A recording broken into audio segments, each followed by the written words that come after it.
The colorful holiday costumes of rural Polish villagers are a reflection of the long history and tradition of Poland.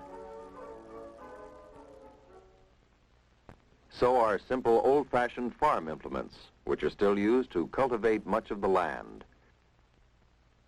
and slow methods of transportation, which are still used in much of rural Poland. Stately palaces, which once housed the nobility, are another Polish tradition that were established in the Middle Ages. Although history and tradition are important in Poland, this is a country slowly becoming part of the modern world. Modern public buildings, transportation, new factories producing a variety of manufactured goods are also important in today's Poland. But with all its recent emphasis on heavy industry and modern trends, the key to understanding Poland is knowing that this is a country where agriculture is most important to the people. Understanding the geography of Poland will help us discover why farming is important. Broad, flat plains, as a physical map of Poland shows, occupy nearly two-thirds of the country. In addition to these flat plains, there's a region of hills and a fringe of mountains. Although the mountains and hills are useful to the Polish people, this flat region of plains has been the traditional source of Poland's wealth. Here the land is land that has been valued highly for centuries.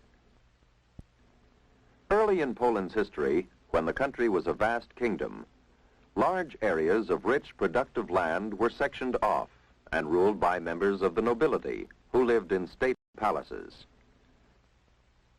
Palaces and mansions were maintained by the rental paid by peasants who lived simply and who worked the land belonging to the nobles. The richness of the land and the bumper crops it produced did not go unnoticed. Throughout history, several nations have been envious of the productive Polish soil, and the country has often been a battleground. For example, in the last half of the 18th century, Prussia and Russia joined Austria in attacking the rich, almost defenseless country. 3 times Poland was overrun and the land divided between the victors. But the Polish people, who deeply loved their country, continued to survive.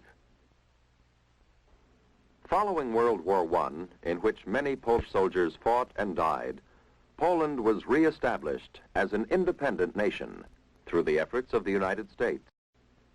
Once again, however, at the outbreak of World War II, Poland was trapped in a vice between Germany and Russia. Both these countries again overran the practically defenseless land. The destruction that took this great war was tremendous. At the end of the war, Polish people, as they had after past wars, set about clearing away the rubble and began the gigantic task of rebuilding their cities.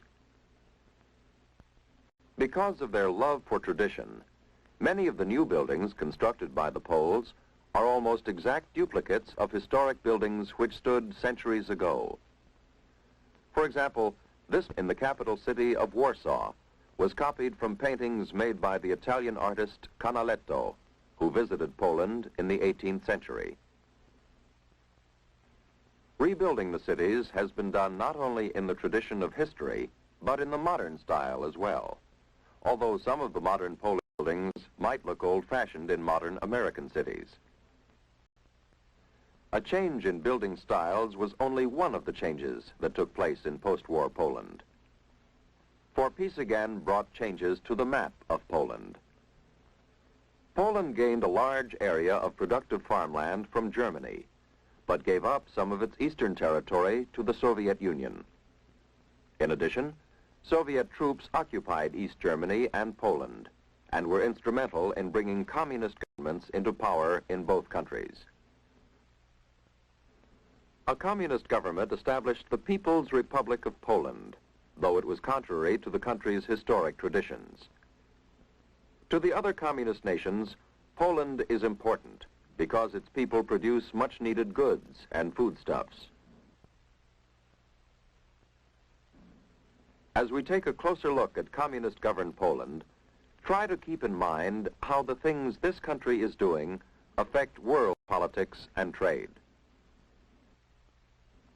Let's begin with the breadbasket region, the wide, flat Central Plains area of Poland. This area contains over 31 million acres of land under cultivation, more than the entire total area of East Germany, one of Poland's neighbors. Not long after the Second World War, the government tried to control farm production by establishing large collective farms. On collective farms, many families worked together, but the machinery as well as the land and houses belonged to the government. Most Polish farmers did not care for this system of collective farms, and today most homes and farms are still owned by individual families. One reason for this can be seen in the small villages which dot the Polish countryside. The Poles have always been a devoutly religious people, and their loyalty to the Catholic Church, which opposes communism, has helped maintain some freedom. After early services, the families return to their farms for breakfast. This farm belongs to the Kamakowski family. The morning meal consists of a variety of favorite Polish foods. There's the familiar Polish rye bread, cut in thick, generous slices, farm sausage, eggs and butter, and fresh milk. After breakfast, work begins. All will stay on the farm except Maria, who goes to the village school. Father Kamakowski and his oldest son, Stanisław, set out for the fields, and Maria leaves for school, while Mother and Tadeusz go off to feed the chickens. Most farm families raise hogs and cows, as well as poultry.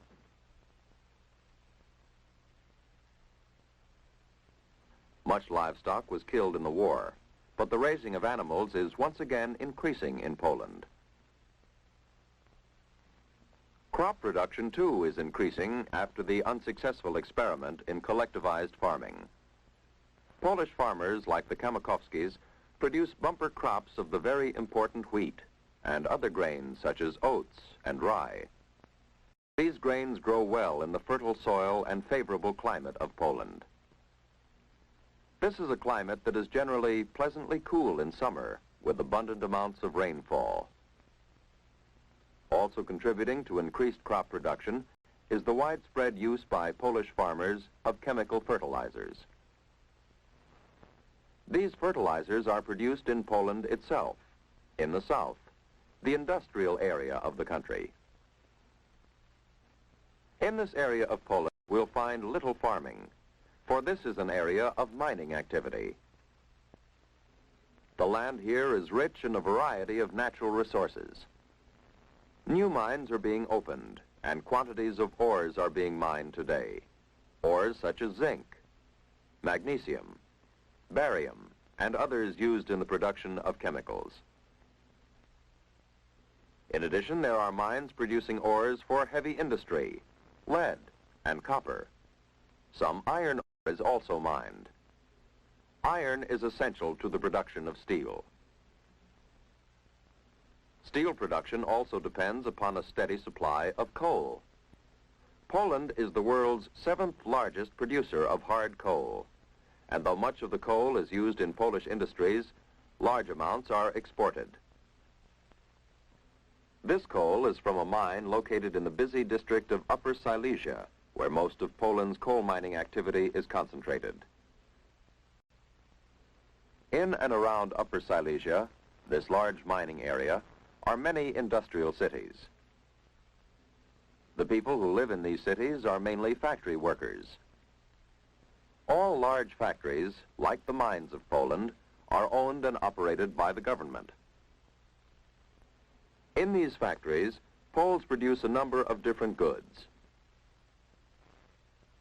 Steel, of course, to be used in Polish industries, such as the making of automobiles, heavy industrial equipment, farm machinery, television receivers, and other electrical equipment, precision instruments for use in engineering projects, and shipbuilding as Poland's merchant fleet continues to grow. There are light industries throughout Poland, too. Some factories manufacture chemicals for farms and industry. Others manufacture drugs. Textiles and cloth making are more of the important light industries in Poland, industries that are found not only in the south, but the more centrally located cities of Poland as well. But many of the goods manufactured in Poland are not used in the country. Many of Poland's goods find their ways to other countries. Manufactured mineral and agricultural products are sent by rail, by truck, or by barge to the busy port cities. This barge is on one of the largest rivers in Poland, the Oder, or in Polish, the Odra. During the spring, summer, and early autumn months, the Oder and other rivers become important highways of trade, transporting materials to Poland's Baltic seaports, such as Szczecin, Gdańsk, and Gdynia. In Gdynia, goods brought by barges and railroad cars are loaded on to waiting ships for export. Polish goods shipped by water to such areas as Africa and ports of Asia and South America are becoming increasingly important in the world market. Most Polish exports, however, are sent by rail to communist lands. Poland is very important in the bloc of communist countries, for it is a land of many resources. Its hard-working people have rebuilt their country from near ruins. Once again, as has been the tradition of centuries, the farmers of the central flat plains region of Poland are producing a variety of fine crops and livestock to feed the people of Poland and other lands as well. From the industrial south, again come large amounts of mineral resources. Coal to power factories, and mineral ores to be used as raw materials in the production of many goods.